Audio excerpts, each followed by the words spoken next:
Hi Katrina, welcome to ZoomTV.com. Every person I think struggles a little bit with the fact that it is going to be very similar questions which you are repeating, so you get a little bit of that monotony. But if you really are connected to the film, and if the film is very special to you, that kind of drives you and keeps you going. What is the one advice you would give as an older self to your younger self? Like nothing. My perspective of it is very different. If I tell you from the beginning, I think it was my third film, I did a film called Namastey London. It was an entirely female protagonist-led script with someone as established as Akshay Kumar, who gave me a chance as a newcomer to do such a strong role, like Jazz in Namastey London. And that was the first film which I got very good reviews for, which was very critically received well. The response was great. After that, I did a film called New York, which even at that time was a very new film because it didn't have any of the kind of traditional songs and your, lip sync gana. It was just a straight story about which is there. A very authentic and realistic, story-driven film. That was, I think, my fourth or fifth film, something like that. Then I did a film called Rajniti, which was a political thriller, you could call it, with a director like Prakash Jha, who's known for these very strong political dramas which he makes. So right from the start of my career, I've always been so by sheer nature of the amount of years now that I've worked and the kind of directors I've been with and films I've been a part of, you have to, it's evident that it's the films and it's the stories that have been strong. It's not just, you can't pull them off on glam. Anyone who I admire, who are icons, women who I can only aspire to be like Madhuri Dixit, the songs she's done because they become part of folk, culture, they're repeated, you hear them, they're always in your memory, that gets spoken about more. So by nature of sheer repetition, the year that I had Sheila Ki Jawani was also the year I had Rajniti. But the recall at that point, everywhere you went, you were hearing that song, it was coming out of your ears. It's all part and parcel of the way it works. So I don't get too caught up on the tags.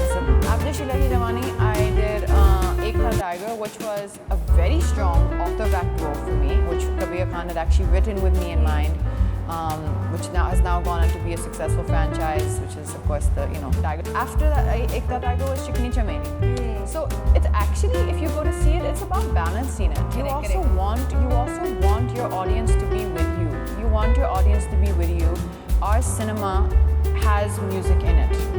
Now there's a lot of movies which are being made which don't have music or lip sync songs in the stories, and those are also films which are very appealing to me. I had no song in my section. It came as a kind of introduction to my character Bagita in Zero, but there was no performance song which I had in the film, and I thoroughly enjoyed that. But I had no performance song either in New York. I had no performance song in Zindagi Na Milegi Dobara. It's all a balance, I feel. It's of newness. It's giving a sense of growth.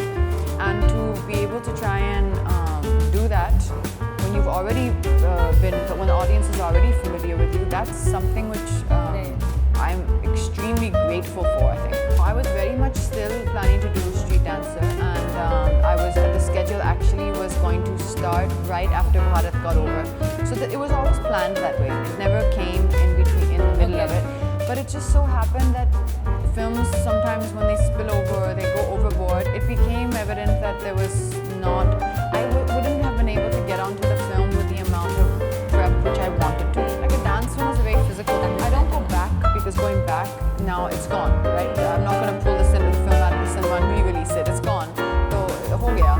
But what I do now is I watch it a lot more carefully, just because I'm interested. I'm the biggest critic of myself. Yeah. Adi Chopra also is someone who gives a lot of feedback. Ali gives me feedback. Zoya gives me feedback. Anand Rai gives me great feedback. Anurag Kashyap also. He's also given me, he also tells me, gets into detail, what he feels, what he thinks about it. Love your work. Passion for your job. The cinema. Your profession is journalism.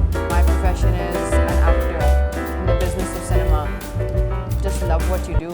It's the love that they have for stories and the storytelling. That's my biggest takeaway. They're all doing phenomenal work. I mean, I'm keen to work in a good script. I'm keen to work in a good script and with a good director. And that's the same way it goes, honestly, for the fact that I've done films back to back with Shah Rukh, Salman and Aamir is a pure coincidence. It's just now with what I see after Bharat, my first focus is that I hope the audience have the same reaction to the film that I had to the script, the way I really loved it. And I'm very open to hearing any script. You know, it does not matter to me who's in the film. That's not the way that I've ever chosen my films. Right from the time when I did New York with me and Nitin Mukesh too, whoever's in the film is not my call. It's the director's call. You know, I want to do characters that are new to me now. New experiences, you'll always take something away from it. I liked Alia's role in Gully Boy. That was a lot of fun. It looked like it'd be a lot of fun. But then Zoya writes phenomenally for women, and even today, I think the way she wrote the character in Zindagi Na Milegi Dobara still is one of my. Bharat is releasing